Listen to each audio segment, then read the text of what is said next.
So I took the guy literally by the throat, lifted him up and said, "Who are you and who authorized this commercial?" And he said, "My name's Dip." And then I took him, I just threw him out. I took the unicorn and I said, "No, you will not do that." I punted that thing right out of the office, and they swore they'd never show that commercial on YouTube again.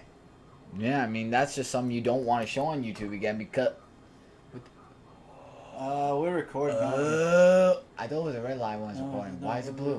Why does everything have to be blue? Anyway, hello everybody, and welcome back to another Dark Avenger comic book review. Hopefully everybody out there in the comic Frontline universe has had a great week in comic books. This has been a very spectacular week. The books that we're talking...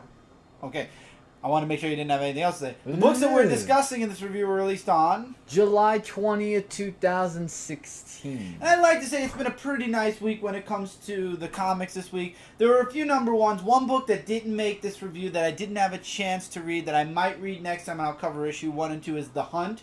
That comes out of Image. It looks really interesting. I unfortunately just did not have the ability to check that book out, but I do have it in my pile, so I will probably be checking that book out, and at a future date I might review it. There are going to be some extra books that you're going to see popping up on these reviews. We have one book series that we still have to review. We promised that guy now that we moved. We'll have that. And also, our brother recommended Dark Tower, Stephen King's Dark Tower, which Marvel actually puts out every now and again, and there's several volumes of it out already. So we might actually look into some of the old Dark Tower stuff, and maybe I'll do, if we get a trade paperback, it'll be a comic corner, but if we do individual comics, then they'll be yeah, they'll show up here. That's just a little side note. But anyway, this review's a night late because we had a nice amount of books, but we had a pay-per-view. That too. So it took us an extra night to finish reading all of our books. So we're going to start with the digital books first. Yep. While I did not read The Hunt issue number 1, I did read this because I saw it on Mike Spider Slayer's haul. Same here. And his thumbnail, and I had to know. I needed to know what was up with Snotgirl issue number 1. I was like, okay. Anytime I see a number 1 from Image, or a number 1 from IDW, or a number 1 in general that isn't Marvel related lately, because you get a headache from Marvel, but you get a headache from other people at conventions also. We won't say any names. Brian Azzarello. So, looking over those names, nobody caught that name, I'm sure. No. Looking over those two companies, though, whenever I see a number 1 from an independent, I always like to give it a check out. I look it over, see if I like it even. And Mike Spider Slayer did a really awesome thumb with it, and I was like, all right, something's got to be up with this book, because Mike's recommended several books to me, and he hasn't been far off with his recommendation. So I checked it out, and I liked it. I don't know why, but I liked it. I did. It was fun. It was a great introduction to this girl who's a model. She's gorgeous and everything, but then she has these allergies, and it's like the cover shows. Snot runs down her nose, and she's it's not the person she is. And you go into her mind, and she has labels for all of her friends, and her friends kind of aren't around. They're kind of jerky also. She makes friends with this other girl whose name completely left my mind, but it won't matter once we get to the end of the issue, trust me. And this girl wants to be really close friends with her. Her doctors change, and this new doctor puts her on this new medication, and she's not used to it, but she goes out with this girl. They go have like a friends' night out at a bar. And the medicine wears off. It's different medicine. So she sees her boyfriend possibly. I love how the book doesn't definite. Like, it's not definitely her boyfriend, but it's boyfriend ? Ex-boyfriend ? Because her boyfriend wanted to take a break. Mm-hmm. And she runs into the bathroom, and the girl chases after her. And the main character's name is Lottie. Lotti. Lotti. And this girl sees her with the runny nose, and she's like, I have a funny nickname for you. And remember, the main character's made nicknames for every single one of her friends except for herself. She cannot label herself. And she's like, oh no, please don't make a label for me. And she calls her Snotty. And she kind of gets upset, and then the girl turns around and walks towards her again. Now, she's in the bathroom, and she dropped her pills, and her pills are little round pills. The girl steps on the pill, falls, and cracks her head on the floor. Ah. And that's how the book ends. The issue 1 ends. So now she has runny snot with a concussion, probably? No. The main character was sitting on the toilet bowl. The girl who was making fun of her tripped and cracked her skull open and died. Okay. Oh, well. It was a very abrupt way to end a first issue, but artwork and the story were done in such a really nice way that I'll be back for issue number 2. Image has grabbed me for this. Now let's see if I ever have the chance to read Hunt.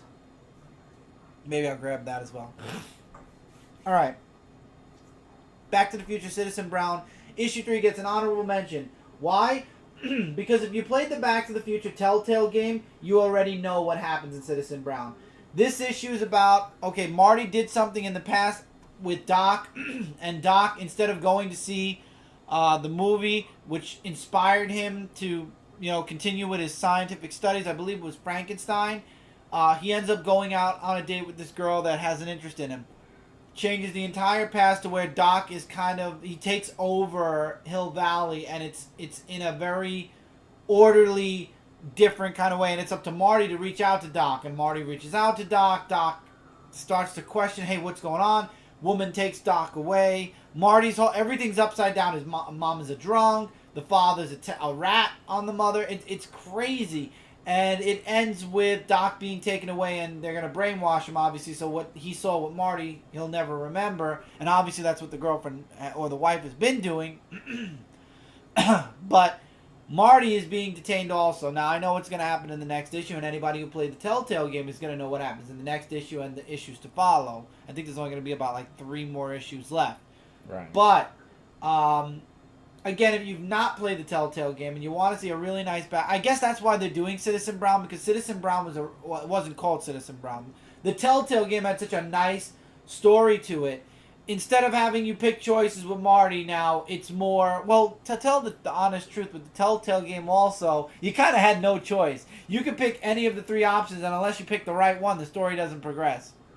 Wow. So, technically, you could go through all 3 options and then get the last one being the right one. So, anyway, yeah, so that's where the book ends. Next book will open up probably with the next one. It's a really nice story. If you didn't play the Telltale game, if you have no interest in the Telltale game, but you like Back to the Future, check out Citizen Brown. I think I spent enough time talking about that. Yes, you have. Buffy the Vampire Slayer issue number 29 for season 10.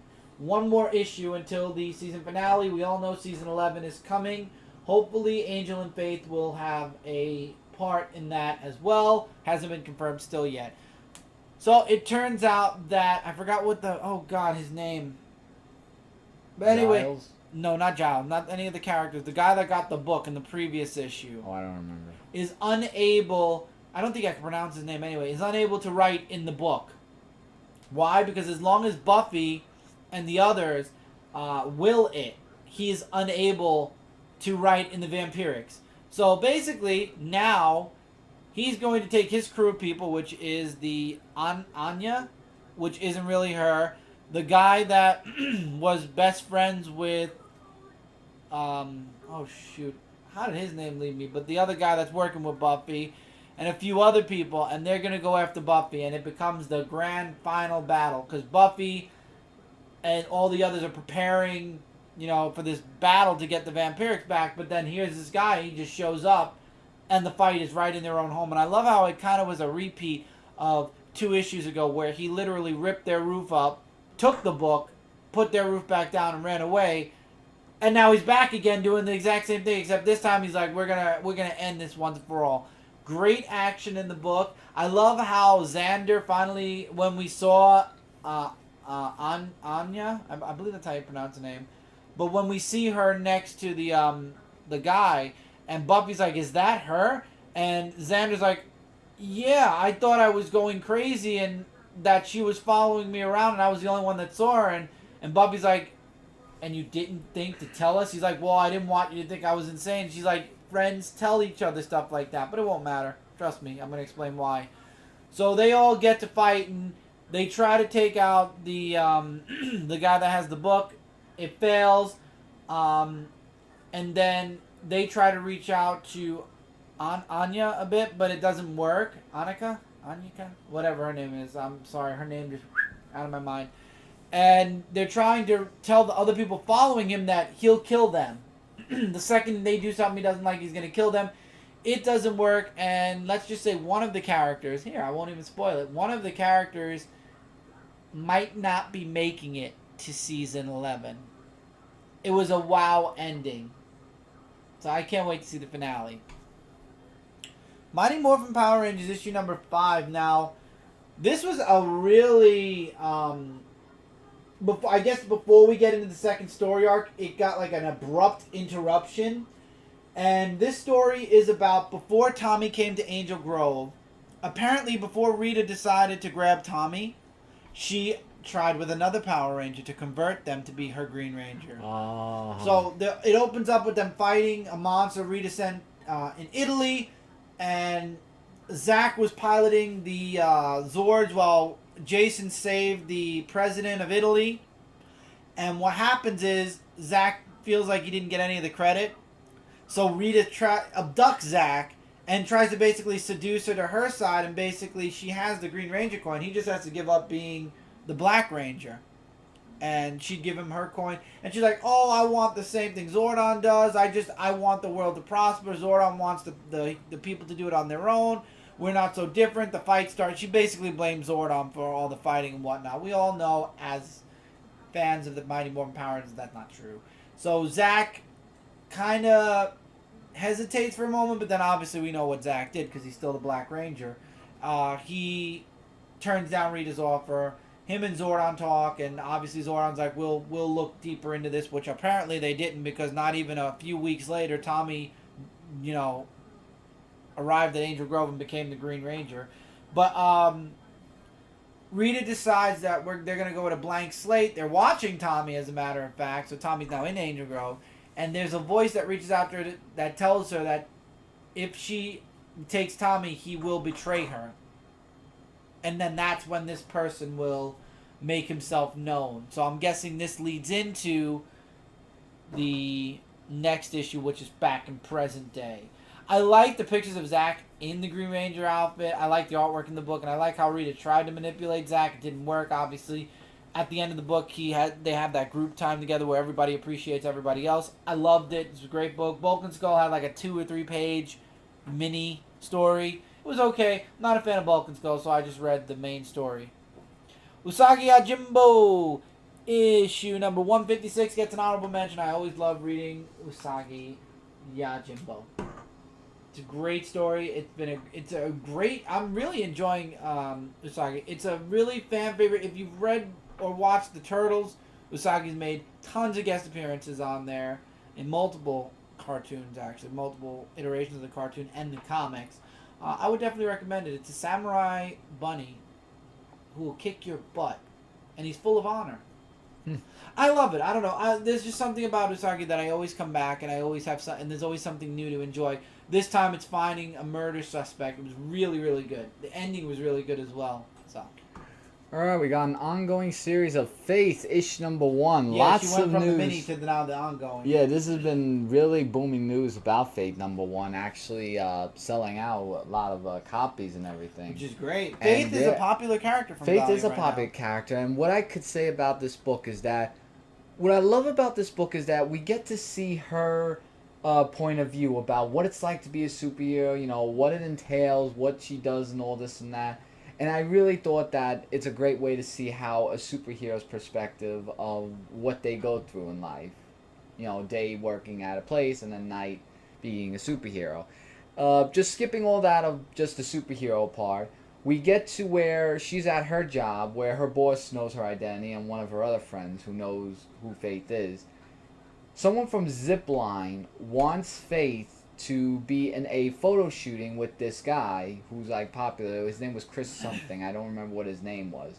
So she goes to the photo op as Faith, but then in the end it looks like the guy who was supposed to be this great guy isn't such a great guy because he needles her right behind the neck and knocks out.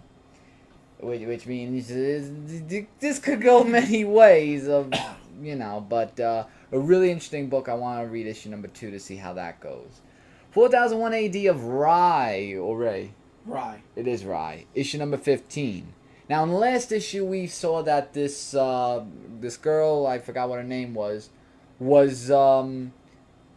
like kidnapped by this guy, or we don't know if that's the father's leader. And he tells her that, you remind me of my mother because that's why I have you here, because his mother was a real inspiration to his life. And what he's trying to do is that he wants the Fight Father to take over New Japan. Same thing as what Rai wants to do, which he doesn't appear until the last page of the issue. Mm-hmm. But it's just like a whole big thing of just, trying to beat him and get New Japan. It's just an all-over place in this book. That's the best I can put it for this issue. Really good. Xena Warrior Princess, issue number 4. And Xena, it feels like a while since I've read this book, actually. It's basically, it's basically just them going against the Romans.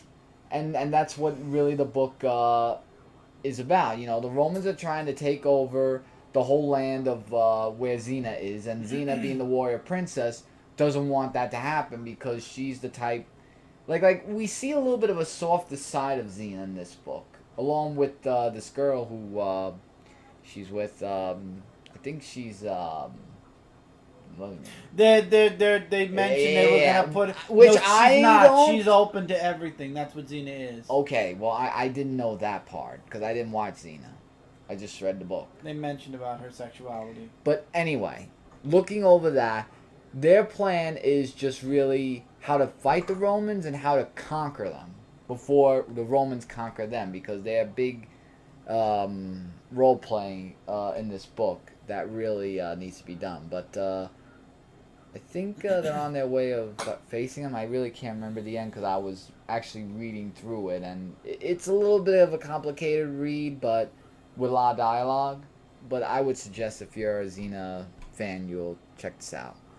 Escape from Monster Island, issue 6 of 6, the last issue of Escape from Monster Island. Actually, they did. And I'm going to explain how. Now, you remember the end of the issue where the Cyclops thing came in and, well, we find out that we know who's behind all these monsters and stuff like that. The girl you see on this page that's queen of Monster Island was behind all this. And what she can do is that she can... she's like Mystique. She could transform into anything and then become anyone. Okay. But not as strong or as... Because, for example, they went to Monster Island to get the blood of the Cyclops. To basically help anyone who's sick or anyone who is hurt or anything. Because it can recover them. And it actually shows a demonstration in this book of how strong it is. She actually tries to do the form of Cyclops. But here's the thing.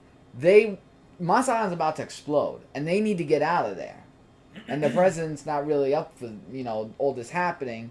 So as they left with the other guy that was by their side, Monster Island was gone. And they have the blood of the Cyclops. Which is really it. And then we see him at the end of the book, which looks like it can probably be another story that can continue. It's the end of the book, but... It could have high potentials of this monster-like guy who could have that story. But I really enjoyed this. And another last issue from Zenescope is Hellchild, issue number 5 of 5, where Angelica now has to come to terms of who to trust and or who not to trust. She trusts her father to an extent, which is Hades, but she's also in this group of... vampires, and she knows that they're trying to manipulate her mind, like trying to control her and everything. She snaps out of it, and what they do to her in this book is really just, my gosh. And how she survived it. She's very strong, this Angelica chick right here in this book, and she fights through everything. She gets to the guy, and Hades gets his way with him, and they try to defeat him, and so no, we got these still. I know. I want to just get through these. With all that said, I would really definitely check out Hellchild, and it's really sad to see this go. Alright, so let's do the physical indie books just to get those out of the way before we get into the big two. We only have Marvel left after that, and then we go into DC. Okay. So, Chew, I think it's better. I was thinking about it last week after watching 350, and it's like, you know what? We only have 3... Yeah, well now you gotta fix the whole... Well, you'll fix it. We'll fix it, don't worry. But anyway, I figured we only have 2 to 3 indie physical books. Might as well throw it in between the Alright. digitals. So anyway, we've got Chew, issue number 56. This is the beginning of the final story arc for Chew. And what's happening is Savoy is dead. He died at the end of the last story arc.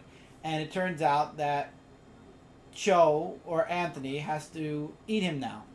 Or Chew, not Cho. Cho is his brother. Chew has to eat him now. And he does to get the insight on Savoy. And it turns out that before Savoy killed himself, he filled himself up with beets. And for those of you that don't know what that means, if anything is mixed with beets, Detective Cho being a chipopath, I hope that's how you pronounce it, or a person who can get the memories of somebody he's eaten, his abilities don't work. But Savoy says that there's a way that he's powerful enough that there's a way he can fight through that. And I guess he sacrificed himself, killed himself, to kind of force Chew into learning how to do that. Because now he's got nothing. And what's really cool is bits and pieces of Savoy pop up all throughout the issue. Him and what's his name go on a mission. And it turns out there's this ice guy or this ice cream guy who's freezing a bunch of people. But what's going on is more and more of Savoy is bleeding through, but because of all the beats that are in that are in his system or in his bloodstream before he died, Detective Chew is still having a problem, figuring it out. But one thing that Savoy says is he figured everything out before he died. So there's an actual conspiracy, and the contagion can be that happened can be traced back to 4 individuals, and he knows who the 4 individuals are. But now Chew has to figure out how to do that, and of course he saves his friend. And I love how he's like, but I need more, and there's only one person, and that's Chow, his brother, who can actually what do you call it? He makes like a stew or something. He'll be able to cook up the entirety of Savoy, so he can eat more of Savoy and get more of his, maybe fight through the beats and get more into it. And then it turns out that Tony's boyfriend has like these bad dreams that Earth is doomed and whatnot. So Chew goes over there to bring him home. But to be fair, Chow now has to make him a meal. Savoy a la soup, so to speak. I'm really digging this final story arc. Obviously, it's ending at issue 60, I believe. So we've got 4 more issues, and obviously issue 60 is going to probably be a double or triple size because it's the grand finale. So I'm really looking forward to where Chew's going. So now Savoy's dead, but he's in Chew's mind. And it's going to be really interesting to see how far Chew's willing to go to beat his one weakness, which is beats, in order to save the world and stop whatever is coming. Because something big is coming, apparently. Alright, now for me, there are 2 Street Fighter books that I'll be reviewing. There's Street Fighter Legends Cammy, issue number 1, and Street Fighter Unlimited, issue number 8. So let's start with the Legends of the Cammy of issue number 1 first. So it's basically a group of teams where you have Genzo, Abel, Jolie, June, and Cammy, who is the leader. And the artwork in here is I like the really cover. The cover outstanding. shows the whole team also. No, it doesn't. It shows 3 only. Oh, I'm sorry. It's a repeat. I thought it looked like that too. Yeah, but that's the weird. artwork- Let's look at this cover for a second. It's a blatant. Oh, I guess if you want like a Virgin feeling cover, you could use this side. Yeah. Because it looks like it's gonna connect. It looks like it's a connecting cover. Thank you. So they're taking out these robbers who are robbing something, but Well, one that's what character robbers do. They rob. But Junie has this thing where, like, she just spaced out, and like they don't know, like like what happened. Like she was like talking about, like weighing ores and stuff like that. So at the headquarters, they wanted Junie to step down until everything could be solved. And then, Cammy was saying that, she should try again. Maybe something was, not really wrong with her. So she goes to the therapist with the whole thing. And she mentions some about Bison. which can be something that could easily see what's going on with her mind, why she's very distracted. So as they're going on a family night out, she goes through this again, but instead of just spacing out, she just goes through a whole bunch of people, and Sammy is going after her, and who she meets are these people. In the end. Sea Viper. Yeah, there's Sea Viper, Jury, and I forgot what her name was, but man, that was something. And of course, there's a Chun-Li story. Yeah, there is a Chun-Li story. Now, arc's a little bit different. It's a little bit okay. We get Morgan. Darkness! Morgan! Yeah, Morgan, the Darkness, appears in... Not the Darkness. She's from a comic called Darkness. I know. Well, Darkness, yeah.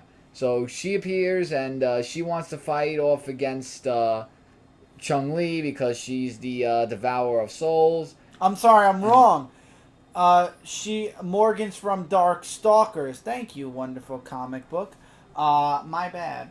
And it's another Versus. It's gonna be a new Versus. It's coming right out of Udon because both properties belong to Udon. So look forward to this in our physical halls. And that is an 8-issue series launching in December called Street Fighter versus Dark Stalkers. I might review this for Frontline, even though I don't know. We're definitely getting it.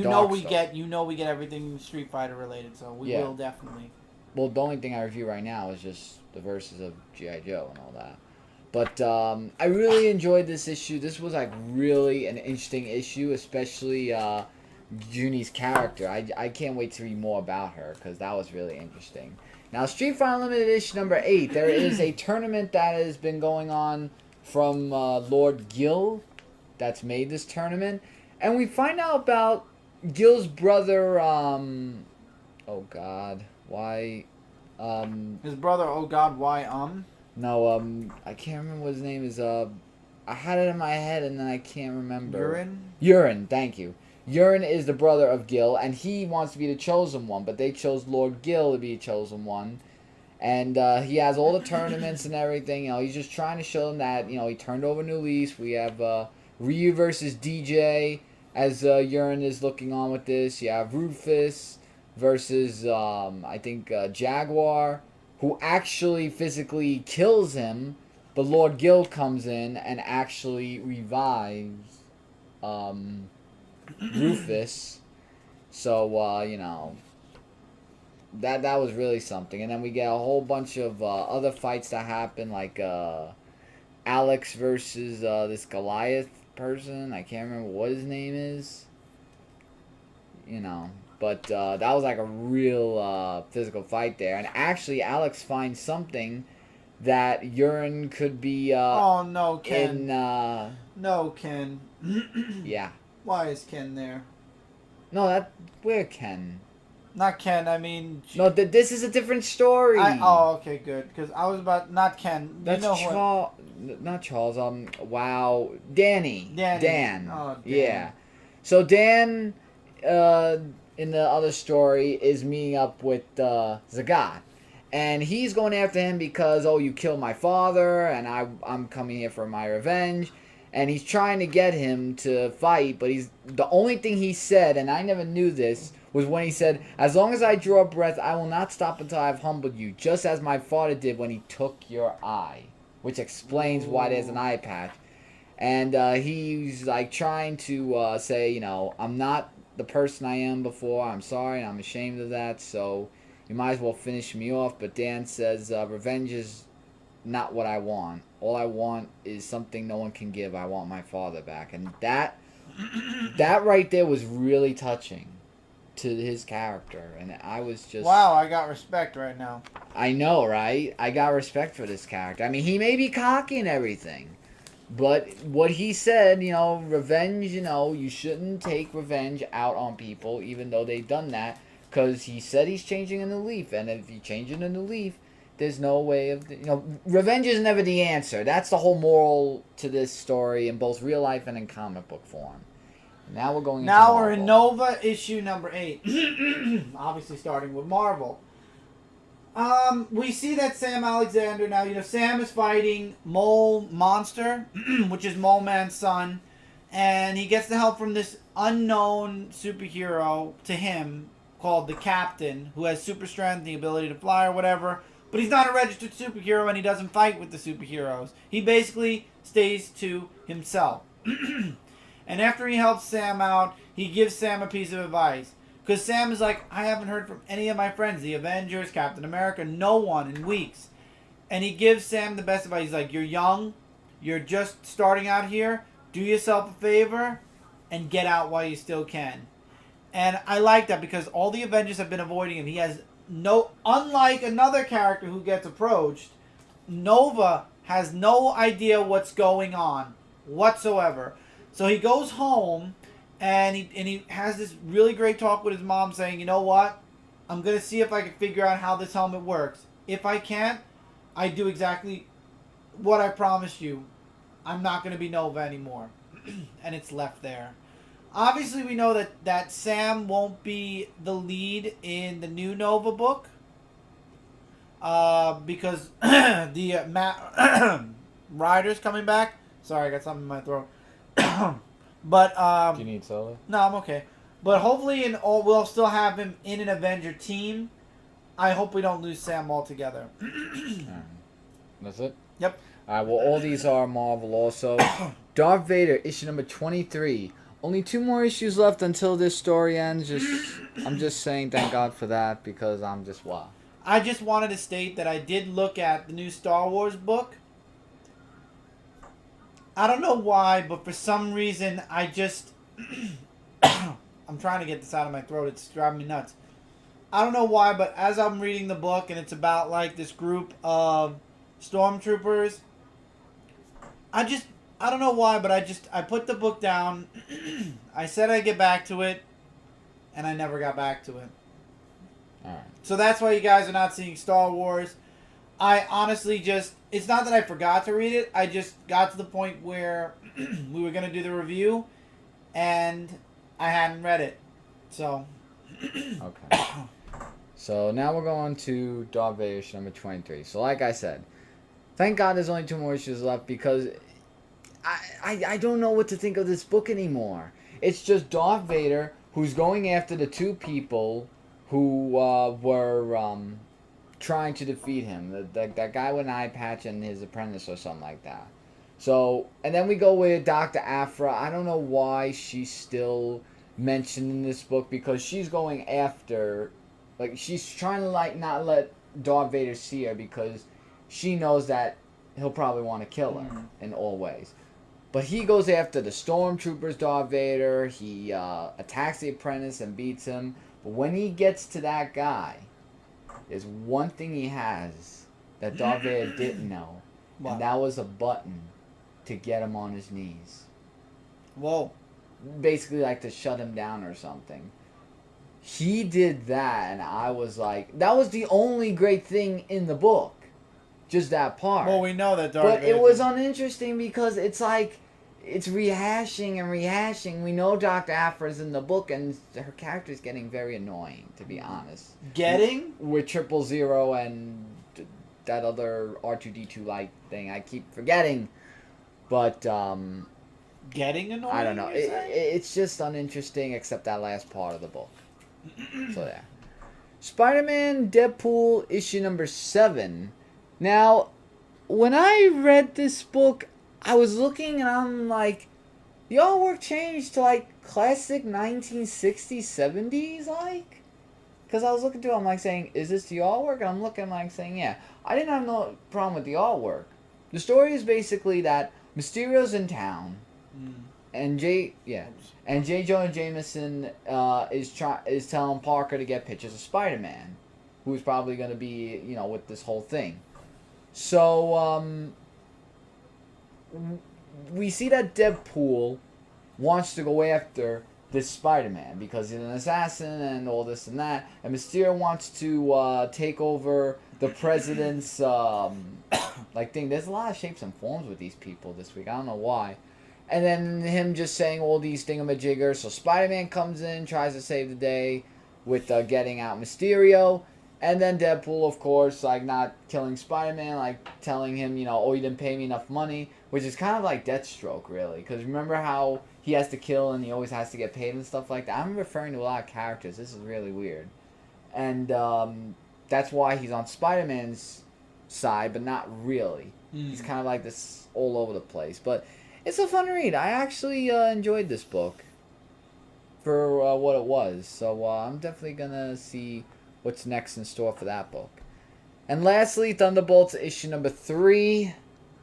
And the book says it all. It's the Thunderbolts against the Inhumans. Now, the Inhumans are a very powerful force against the Thunderbolts at first. Yeah. But as Winter Soldier is trying to tell them, look, we are not here to fight you. We're here to take out these cocoons that were here and everything, and with you being here was just a coincidence. We just don't want to fight you. We just want to do our mission of that. And the little girl kind of wants to get into a mix of things, like, I understand cause a problem, you mean? Not cause a problem, like just try to help out. Like, I understand she's just a child, that she wants to do this and that, but Winter Soldier's like a father figure to her in this book. And I think that the woman Moonshine or something like that, I think she has something up her sleeve against that girl. And I don't know. I just have this funny feeling. But well, she did try to kill her in the first issue. Well, yeah. But overlooking that, she has something else planned that may infect the Thunderbolts team. That could play something as a foreshadowing in the book. But as the other parts of the issues go, I think it was pretty okay, this issue. Not good, not bad, just pretty okay. It's like somewhere. It's not in the a middle. good book. It's not a bad book. It's just the book. Yeah, it's the book. Just like Spider-Man, Deadpool's an average read and fun, and yeah. You didn't get the reference. I know what you meant. Just go ahead. Spider-Man issue number 6. It's a Civil War II tie-in, specifically because of one scene in this book. Now, while Nova has no clue what's going on, and kind of has gone back into himself now, dealing with, should I be Nova or shouldn't I be Nova anymore, this book, Spider-Man gets approached by Iron Man. Also in this book, before we get to the Iron Man parts, he's getting used to Fabio being his roommate. Jessica Jones is still spying on, Miles. And I don't know what kind of information she's coming up with, but she's not figuring out that Miles is a superhero, that's for sure. The dad talks with the mom, telling her that her mother has to stop. And to be honest, I really love to hate Miles' grandmother, because she's so annoying. And then You say that all the time. because I don't like her. But we get it. Anyway, there's some funny moments with Gank and with Miles and Fabio, and then what happens is Miles gets a phone call from Iron Man. And Iron Man, so for those of you that are reading Spider-Man but not Civil War 2, Iron Man explains to all of us who are dumb and haven't read the event or have no clue what's going on in the event, he explains what's going on, that there's an Inhuman that can see the future, and him and Carol are fighting over whose side is right. And he even says here that he's foreshadowing that it's going to lead into a fight just like what happened during Civil War, where it was Captain America versus Iron Man. And he's there to see if Miles will be on his side or if he's going to be on the other side. And Miles kind of, he mentions that it's profiling to profile somebody who for something they've done, before they've actually done it. And, Miles taking it as it's playing the race card. I like how they keep mentioning the race card in this book. It's really not getting annoying at all. No. But he basically tells Iron Man, I need time to think about it. And Iron Man, kind of disappointed, leaves. Miles has a really awesome moment with the father. And then the book ends with the mother talking with Jessica Jones. You want to know what happens there, you got to read the book. I honestly liked it. It was a lot of talking heads in this book. Good dialogue. I like that Miles is kind of... See, unlike Nova, who's out because nobody's reached out to him, Miles was reached out to by Iron Man because they're part of the same Avengers team, which was a very short-lived book, like 2 arcs, and already they're kind of disbanding. and Miles already kind of is like, I need to think about this. I don't know. And the father, I like the father's advice. The father's advice is like, sometimes you got to fight for what you believe in. That's the most important thing. And he also told Miles that he should tell his mother about his secret. How that's going to go, I don't know. But that's a tale for another Spider-Man book, not this book. And it was okay. It was a nice read, but again, I hate that they keep bringing race up over and over and over again. If they keep treating this book like, hey, it's the Black Spider-Man book, I'm going to start getting annoyed a little bit. It's like, come on, I want to get good story. I don't need to hear about, hey, it's the Black Spider-Man. Hey, it's the Black Spider-Man. Because they're always profiling that now. And even if they're not doing it through another character saying, look, that's the Black Spider-Man, now they're doing it through racial profiling or finding little ways to sneak in things like profiling to... just say it's Miles. That's it. It's Miles. And I wish he would leave it that way. Aquaman issue number 3. I don't know where this book and me are going. Whether it's going to say physical, go digital, or maybe it'll be one of the first books I drop. I doubt it'll be one of the first books I drop. But this book is very, very... Maybe it's just for the first story arc, which is why I'm not judging it just yet. I mean, it could just be for the beginning of the book. We all know books start off sometimes this way, and then they do a polar opposite direction as it moves forward. But the cover says it all. Aquaman and Mera go to the White House because they're not allowed back in the emissary. I like the artwork in the book, I will say that. The artwork looks really nice. I'm not a fan of the cover art, which I believe the cover artist is the guy that did the one-shot with the big noses, which is funny. And basically, they're not allowed back in the embassy, so Aquaman and Mera go to the White House to talk to the president. We get a little bit more about where Black Manta is, and people want to hire him. And I love how the woman's like, you need to let go of your obsession and start using your talents for other things. Aquaman comes to the White House. He doesn't talk to the president. However, he does talk with the chief of staff. And obviously it's a new chief of staff because the other one was against Superman, if you remember, back during the, oh my god, Vandal Savage part. And it's a lot of talking heads for this. About why it's a bad idea to have an Atlantean emissary and because Aquaman has a big target on his head. And then out of nowhere, somebody attacks a United States vessel. And they claim it's for Atlantis. Aquaman gets arrested. And yeah, to be continued. Now, I have my suspicions on who the person is because the beginning of the issue kind of telltales it. Although I will be surprised if it isn't him also. So hopefully I'm wrong and I get a nice shocker. But Aquaman basically gets detained because somebody just took down a U.S. Navy ship under the name of Atlantis. So now Aquaman's under arrest. I don't know. We'll see where this goes. But if this is going to be like a straightforward political kind of book where it's all about Aquaman and, you know, the government. I don't know. I don't know. You know. We'll see. Hopefully I'm wrong. Maybe it's just this issue. Now from there on it'll get better. But if it's all going to be about political, like Ace Attorney kind of anime stuff, this might be the first book I lose interest in. Justice League issue number 1. Now, this is not like the one-shot. However, the one-shot did foreshadow a lot of the stuff that happened here. So, apparently there is an earthquake on Earth. The book opens up with Wonder Woman kicking some serious butt. Really nice artwork. I gotta give the book props for the really, really nice artwork. And also the lightning rod that Wonder Woman's using. So, Wonder Woman's fighting, and then out of nowhere there's a gigantic earthquake. And then it turns out it's up to the Justice League. We get, of course, I understand what Jay and everybody else meant now, that this was very JLA-esque, because the book, Brian Hitch, God, please don't do a JLA with Justice League. But anyway, it opens up with a newscast, and you got, in Beijing, you've got Simon Boz and Jessica Cruz dealing with, keeping Beijing from falling apart. Victor Stone's in New York, and he's trying to keep everything under control.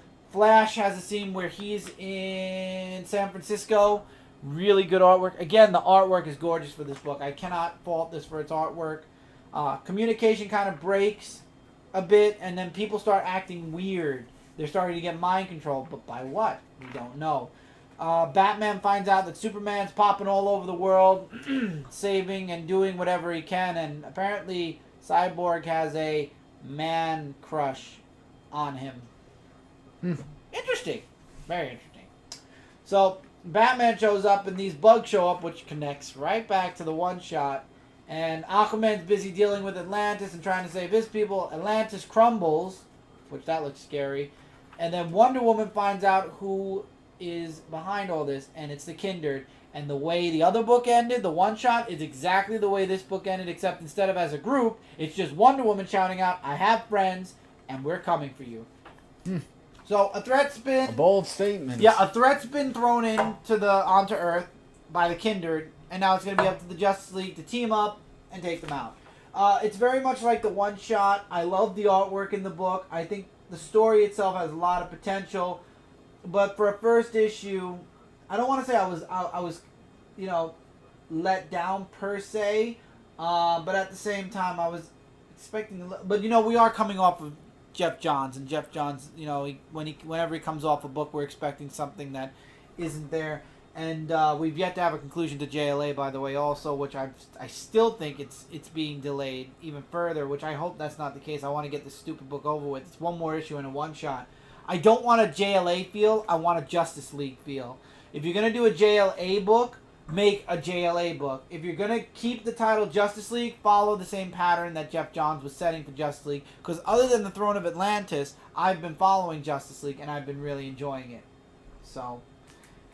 the next couple of books we already reviewed on Frontline. So Batman issue 3, I already reviewed it. I really liked the issue. It was really good. A lot of dialogue, but we got a lot of dialogue in Spider-Man as well. Great background development for Gotham and Gotham Girl. If you'd like to see my review on this, my in-depth review on this, you can go on Comic Frontline. I did issue number 3 of Batman, and I also did issue number 3 of Green Lanterns. In this book, the tables flip where Simon Boz is actually the jerk, and where Simon Boz isn't the jerk. Simon Boz is actually the focal point, and Jessica Cruz. I have to make sure I don't say Jones, because Jessica Cruz, Jessica Jones, Jessica Simpson. Why? Jessica. Anyway, anything? Alba. Oh yeah, Jessica Alba. I didn't show artwork for Batman, so let me show you guys some artwork for Batman really quick, because I did show you guys artwork for all the books. I forgot to do the pull-out. No, that's a pull-out. I forgot the pull-out. Oh. I want a good Batman shot. There we go. There's a good Batman shot. So, I gotta remember to deal with this book later. So with Green Lanterns, Simon finally... he and Bleez they get into a fight with Bleez. He's able to possibly heal Bleez. It was really cool. And we also find out that the Guardians on Earth... lots of great stuff happens in this book. Lots of great development. Again, if you'd like to see an in-depth review of this book, check it out on in the solo reviews. I like this book a little bit more. I would say either a little bit more, I would say a little bit more than Batman this time around. I really enjoyed Green Lanterns. I like the development with Simon Boz's character. I like the story. The artwork's really good as well. Only reason Batman is below Green Lanterns is because it switched places with Green Lanterns. This time Green Lanterns moved forward, and Batman was more of a backstory again. But I did like the final page, spoiler alert here, with Psycho Pirate on the last page. This one ended with Jessica Cruz being taken over by the rage of the Hell Tower. You reviewed this also. Yes, so. I reviewed this on Frontline, which is Green Arrow, issue number 3. So now that Oliver Queen is presumed to be dead, it is just only Green Arrow, and I just want to show the artwork to this story. Oh, that was okay. Oh. Yeah, you didn't do the pull out either. That's not part of the book. Yeah, let me just show. I like the artwork. It looks like a painted artwork. The artwork is drawn like, I'll show this page. It's like really beautiful artwork. I do have to say that.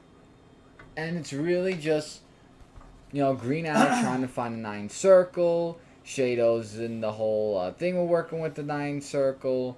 And there's a whole bunch of plans of taking the Green Arrow's possession, which is, of course, Black Canary. And there's going to be a whole bunch of other things that... happen. But there were a lot of other things in this book, but if you want to check out the full-fledged review, just check out my solo review right here on Comic Frontline. Alright.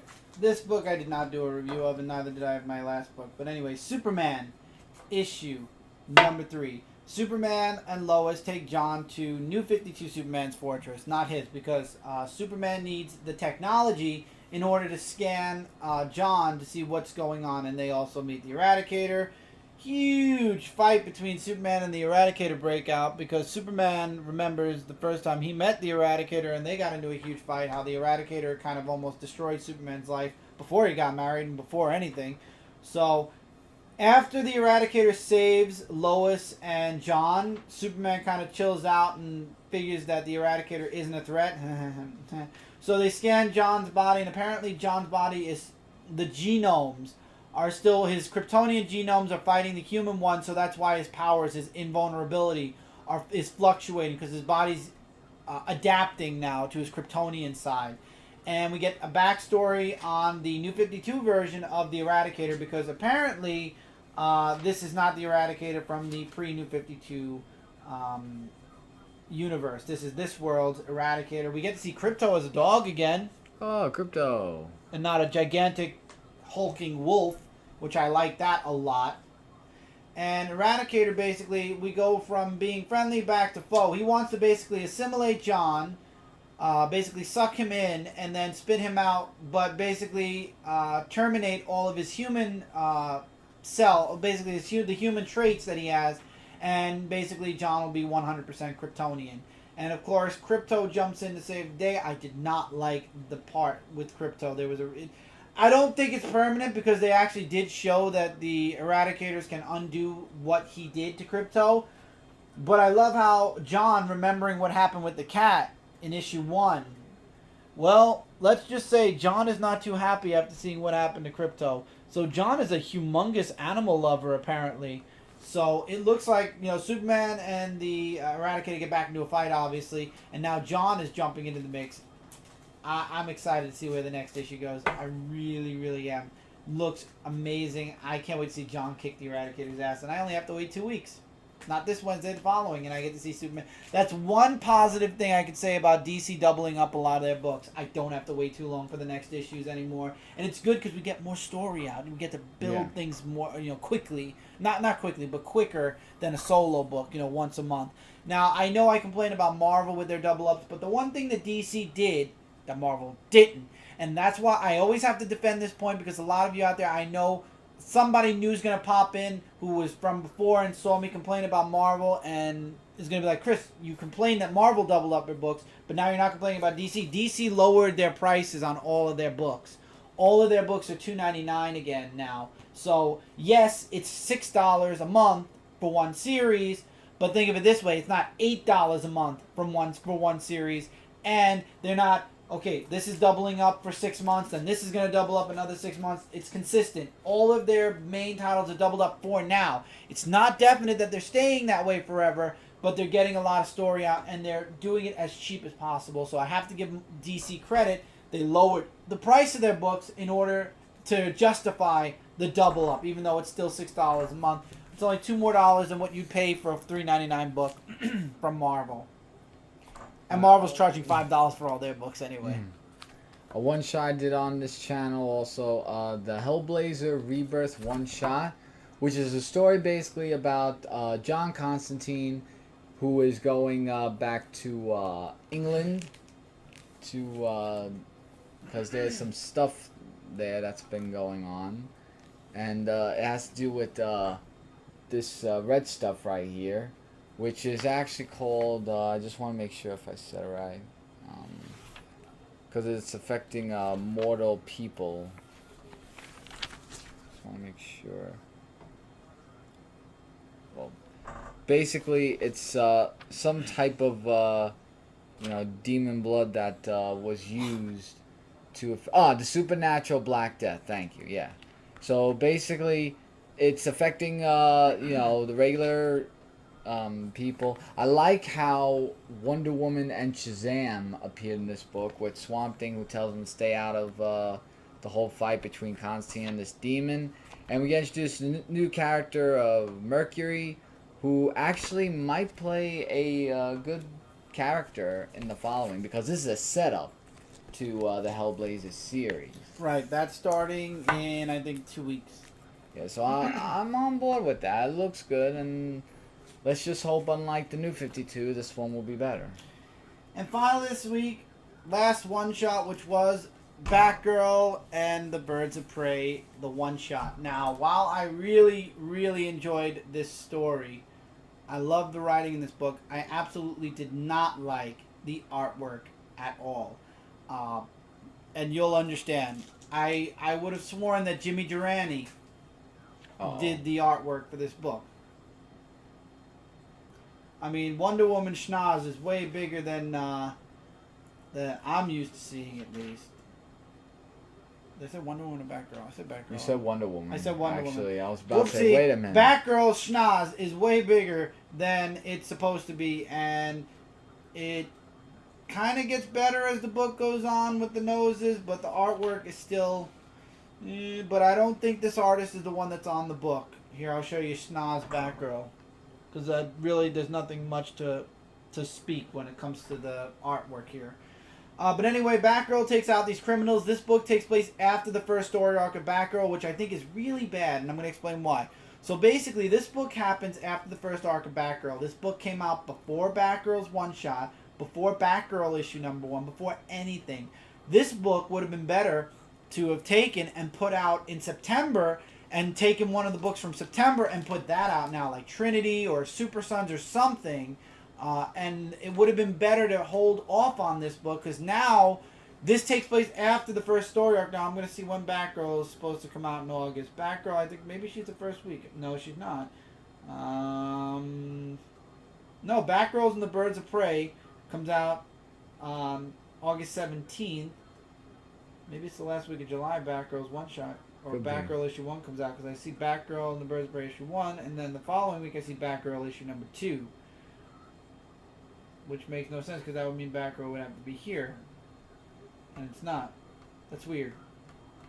Anyway, I don't want to sit around and figure that out. But anyway, that's the one downside is I don't... Well, then again, it might not connect enough where it matters. Because obviously she's soul-searching. Anyway, she comes back to Gotham, and she takes out these burglars, and then she sees the person that set this up was a person called Oracle. And then, for those of you that have no clue about what happened to Barbara Gordon, about getting paralyzed, shot by the Joker, and then how she miraculously was healed, it gives you a full rundown of the time where, from the moment where the Killing Joke happened, where she got shot and paralyzed, to when she put together the Birds of Prey, which was her, and Black Canary, where she did all the tech stuff, and Black Canary did all of the brawn part. She was the brains, and Black Canary was the brawn.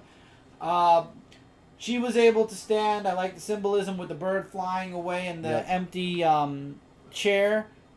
And Black Canary and her separated when Barbara Gordon was able to walk again, because Black Canary felt that Barbara didn't need her anymore. So the Birds of Prey disbanded. However, now somebody's stolen Batgirl's other alter identity. So she goes to Dia, I think that's how you say her name, and basically wants to put the Birds of Prey back together to find out who stole Oracle and take them down. Also, we get a little bit of Helena here, the Huntress, and it turns out Helena is going to be taking out the Mafia that Batgirl and Black Canary are chasing to get answers about the Oracle. So Batgirl obviously did some homework. She knows who to talk to. This guy called Toroni, which I love how Black Canary is just continually making fun of his name and calling him Pepperoni. But they end up getting to him, but so does Huntress. It becomes this huge fight. Huntress not only screams out Black Canary's real name, but she also screams out Batgirl's real name. Now, we all know that Huntress worked for Spiral. Spiral knew all the identities to almost all of the superheroes. So she knew who Black Canary and Batgirl are. And this sparks a humongous fight. And it turns out that the person who looks like a guy, there are a lot of speculation behind who Oracle is. But he's, or she, if it could be a she, I don't want to say yet. But Oracle's looking on nonetheless. And Oracle knows what's coming. And it's going to be up to Batgirl and the Birds of Prey to find out who this new Oracle is. If this person's a good person, a bad person. Will Oracle be working with them? Who knows? But I like the story in the first issue. Not so much the artwork. So hopefully the artwork will change by the time Batgirl and the Birds of Prey. Maybe I'm wrong and Batgirl comes out next week. I'll die. Maybe. If it comes out on Wednesday. Because Batgirl 2 is coming out at the end of August. It makes sense. There's still one more week in July. 2-1. Who knows? See, we don't order from Midtown anymore. We order DCBS, which is a monthly order. So we just literally order the books, and it's been 2 months since the order for this month. So I already don't remember what we're getting. I get surprised myself when they come in the mail. Indeed. So, anyway, it's going to come next week. I know it now. I know there's like 1 million people in the comments already saying Batgirl comes out next week. Batgirl comes out next week. By the time this uploads, I'll know. So you don't have to worry. I'll find out. But anyway, speaking of the comments, in the comments below, let us know what books you guys read this week and what you liked, what you didn't like. Did you agree with the stuff that we said here about the books that we reviewed? Do you disagree? Why? What was your favorite books? Your top fives? Tonight, because this is going up probably Tuesday morning, early afternoon, tonight, Frontline Live, we will be doing our top five. So bring your top fives to Frontline Live, but don't mind. We don't mind seeing somebody talking about their favorite books of the week. So feel free, if you'd like to talk about a book you enjoyed. Again, if you agree or disagree with us, feel free to comment below. Love hearing from you guys. Love your feedback. Any recommendations for books that you guys have, feel free to leave them below and we'll see what we can do. We get recommendations all the time. We try to do as much as we can. So let us know in the comments below your favorite books for the week of July 20th, 2016. Comic Frontline, we are your #1 source for comic-related news, reviews, and a whole bunch more. If you haven't subbed to us yet, hopefully you will. This is where we're in your sub box, and you will not miss out on a single video. Videos go up daily on Comic Frontline. Also, don't forget to check out comicfrontline.com. Lots of articles going up on a very regular basis as well. Any individual channel stuff you'd like to see, go over to Frontline.com. All of our tabs are there. If you'd like to go, if you're on YouTube right now, you can go to the Frontline main channel page. List of our channels are right there. So next week, we've got the week of July 27th, the last week of July. Got a nice amount of books. We're still pushing full steam ahead on DC Rebirth. Hopefully things are getting better for Marvel at some point. Probably not anytime soon. We got a lot of really great indie books that we're reading as well. I'm looking forward to next week. Hopefully you guys enjoyed this video. Let us know, like I said, in the comments below. Till next time, everybody, take care. Keep reading. Keep collecting. And we'll see you guys next week for episode 352. As well as the Frontline Live show. As well as tonight's Frontline Live show, and as well as on Friday, Dark Avenger Live, which is still on my channel, but will be here on Comic Frontline starting the 3rd week of November. Remember that, everybody. Take care, and we'll see you next time. Hey, everyone.